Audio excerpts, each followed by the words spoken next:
22 अप्रैल 2025 को पहलगाम में हुए आतंकी हमले के बाद हर भारतीय एक ही सवाल पूछ रहा था, कब उन आतंकवादियों को मौत के घाट उतारा जाएगा जिन्होंने धर्म पूछकर हमारे 26 लोगों को मार दिया था। इतना बड़ा हमला करके कहां गायब हो गए? जमीन निकल गई या आसमान? 21 दिन हो चुके थे मगर हम उन्हें ढूंढ तक नहीं पाए। तो आपके लिए एक बड़ी खबर है, ऑपरेशन केलर। पहलगाम हमले के मास्टरमाइंड शहीद कट्टे को मौत की नींद सुला दिया गया है। ऐसी मौत दी है कि देखने वालों की रूह कांप जाएगी। नमस्कार, मैं हूं गजेंद्र सिंह और आप सुन चुके हैं न्यूज डिग्गी।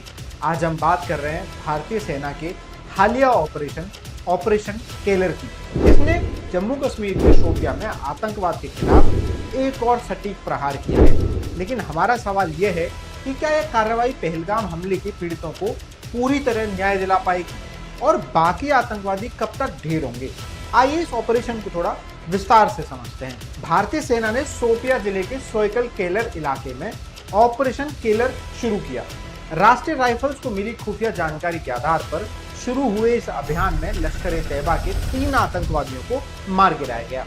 इनमें एक शहीद कट्टे 22 अप्रैल 2025 को पहलगाम के बेसरन घाटी में हुए आतंकी हमले का मास्टरमाइंड था, जिसे 26 निर्दोष लोगों को मारा था। पहलगाम हमला, जिसमें 25 भारतीय और 1 नेपाली नागरिक की जान गई थी, ने पूरे देश को हिलाकर रख दिया था।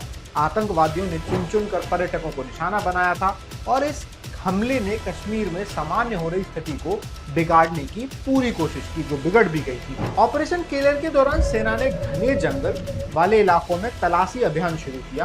आतंकियों ने भारी गोलाबारी की, लेकिन सेना की जवाबी कार्रवाई में 3 आतंकवादी ढेर हो गए। इस अभियान में भारी मात्रा में हथियार और गोला बारूद भी बरामद हुए। यह ऑपरेशन भारत की आतंकवाद के खिलाफ जीरो टॉलरेंस की नीति का हिस्सा था, जिसे ऑपरेशन सिंदूर के बाद और मजबूती मिली। लेकिन ऑपरेशन केलर और ऑपरेशन सिंदूर में थोड़ा अंतर है, वो समझ लीजिए। ऑपरेशन सिंदूर जो 6 से 7 मई की रात को सीमा पार अभियान था, जिसमें भारतीय सेना, वायुसेना और नौसेना ने मिलकर पाकिस्तान और पीओके में 9 आतंकवादी ठिकानों को नष्ट कर दिया था।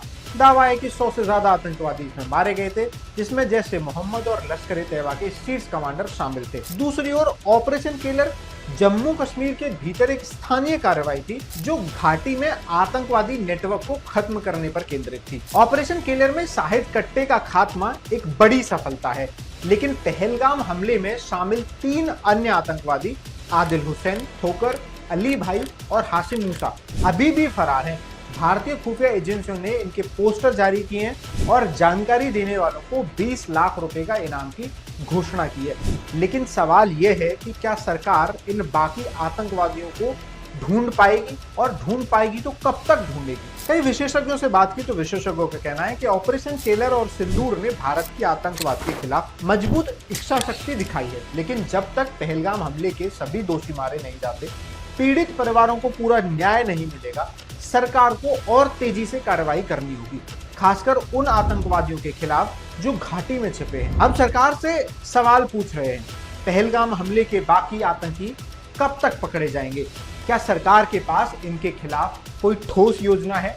पीड़ित परिवार जैसे इंदौर की जेनिफर नथियाल, जिन्होंने अपने पति सुशील को खोया, आज भी न्याय की राह देख रही है। 4 आज भी उनके चेहरे, उनके सब कुछ याद है, तो वो नहीं मरेंगी जब तक कैसे कोई जिएगा। आप भारत की जॉब से संतुष्ट है कि और क्या चाह रही है अभी आप? वो 4 को मारना चाहिए। उन चारों को?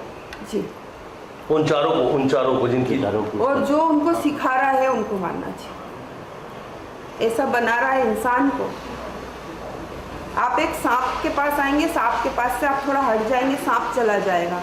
वो एक जानवर है, सबसे जहरीला माना जाता है।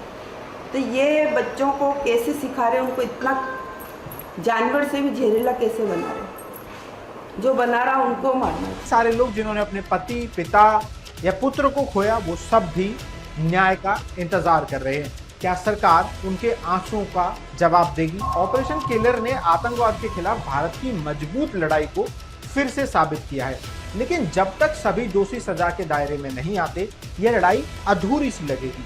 हमारी सरकार से अपील है कि वह तेजी से कार्रवाई करे, पहलगाम के पीड़ितों को पूरा न्याय मिले, क्योंकि पूरा देश इस वक्त सिर्फ और सिर्फ भारत सरकार के भरोसे पर उसके साथ खड़ा है। आज हर भारतीय ये चाहता है कि पहलगाम में जो हुआ वो भविष्य में कभी दोबारा ना हो, और भविष्य में कभी दोबारा ऐसा ना हो इसके लिए हमें एक नजीर पेश करनी होगी। पाकिस्तान को सबक सिखाना होगा, आतंकवादियों के अंदर एक खौफ पैदा करना होगा, एक ऐसा खौफ जिसे देखकर आने वाले भविष्य में कोई भी आतंकवादी किसी भी निर्दोष की जान लेने से पहले 1000 बार सोचे। 2019 में पुलवामा अटैक भी हम भूले नहीं थे। महज 6 साल के अंतराल पर एक और हमला देखा गया था पहलगाम में, जहां 25 भारतीय और 1 नेपाली को धर्म पूछकर, पैंट उतरवाकर धर्म जाना और फिर गोलियों से भून दिया गया। अगर आज हर भारतीय भारत सरकार के साथ खड़ा है तो वो सिर्फ इसलिए कि भारत सरकार हर उस आतंकवादी को मारेगी जो निर्दोषों की जान लेता है, और आतंकवादियों में भी सबसे पहले उनका नरसंहार करेगी जिन्होंने पहलगाम जैसी घटना को अंजाम दिया। तो अभी बड़ी खबर, और इस वीडियो में हम आप तक ये पहुंचा रहे हैं कि मास्टरमाइंड इस घटना का, जिसने पहलगाम में ये हमला किया, वो मारा जा चुका है। विजुअल्स कुछ ऐसे हैं जो हम आपको दिखा नहीं सकते। जिस तरीके से सेना ने उनको ठोका है, बुरी तरीके से उनके सर को फाड़ दिया गया है ताकि उनकी रूह कांप जाए। खैर, अभी 5 आतंकवादियों के नाम बताए गए थे, जिसमें से कि बाकी के कुछ आतंकवादी अभी भी बचे हुए हैं जो खुलेआम घूम रहे हैं। हमें उन्हें पकड़ने की जरूरत है और सजा देने की जरूरत है। ऐसी तमाम खबर हम आपके लिए लाते रहेंगे। हमारे साथ जुड़े रहिए। धन्यवाद।